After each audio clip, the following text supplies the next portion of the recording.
Yoshi's Woolly World is a remarkable platformer on the Wii U and Nintendo 3DS systems. It was considered to be the first truly great Yoshi game since the 1995 Super Nintendo release of Yoshi's Island.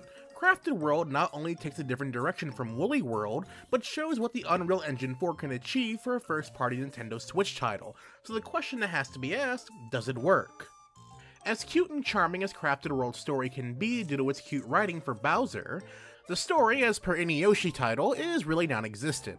Yoshi and his friends are on a mission to get the missing pieces of the wish-granting sun Dreamstone back due to their interference of Kamek and Baby Bowser. It's a race to see who gets their wishes granted first. It's really by the book and typical for a Yoshi title, and it's just as charming as ever. Yoshi's Crafted World at its core is a 2D platformer for typical Yoshi structure.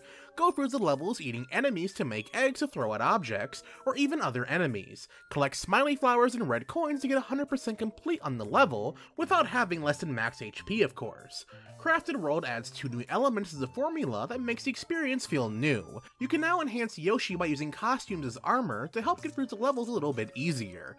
Mellow mode also makes a return for younger players. There are instances where the level design wants you to interact with the Z-axis, such as rolling out paper to create a path moving forward, or throwing eggs into a 3D space.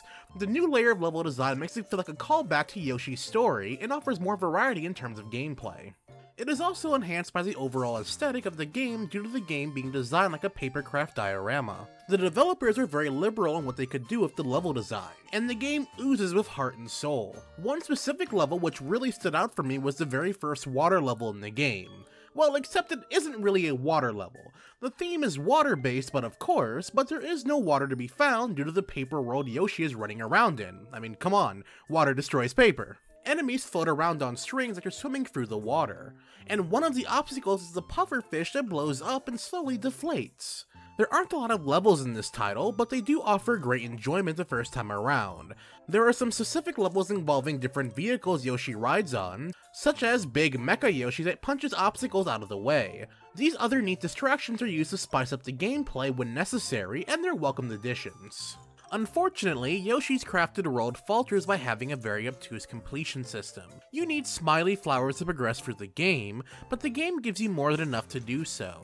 But just collecting everything in the level isn't all there is to do, as there are side missions where Yoshi must hunt down souvenirs for the NPCs on the world map. This requires playing through the levels once more, but that's not all. The adorable Poochie pups are missing in each level as well, so you have to go through each level backwards to find them. This completion really bogs down the experience, and the lack of worthwhile reward is just really not worth it. Yoshi's Crafted World is best played from start to finish casually. Completion will only frustrate the player, but due to this, the game might feel light on content. There is definitely more of a focus on quality over quantity here. The presentation for the most part is absolutely outstanding. The amount of care that went into the art direction is shown in every level, and even in the user interface.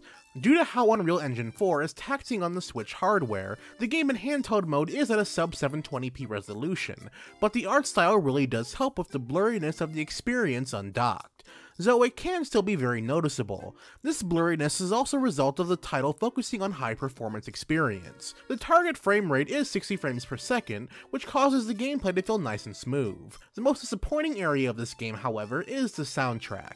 This is very disappointing coming off of Woolly World's catchy tunes, because the soundtrack is, well, kind of sleep-inducing. I see where it's going for in a more relaxing tone with its simple compositions, but it can come off as pretty ear-grating. Overall, Yoshi's Crafted World is a great performing experience with some unfortunate oversights that hold it back from its true potential. 100% completing the game is a bit of a chore not worth attempting, meaning over half the experience is really not worth playing. Then there's the awful music that bogs down the presentation. The glue holding all this together though is the wonderful art style, masterful level design, and pretty much all the little charm this game has wrapped around in it. The Woolly World team still has not lost your touch in that regard. For those of you looking for a relaxing 2D platformer, then honestly look no further than Yoshi's Crafted World. And that's it for our review of Yoshi's Crafted World. I would like to thank all of my patrons on Patreon for making today's review possible. If you have any comments or questions about Yoshi's Crafted World, by all means leave them down in the comments section below. I would love to hear from you on this. Or if you've already played the game, what are your thoughts? Also, if you're new to my channel, finding me out for the first time through this review, hey, be sure to subscribe for future reviews, commentaries, let's plays, and more. And as always everyone, thanks for watching.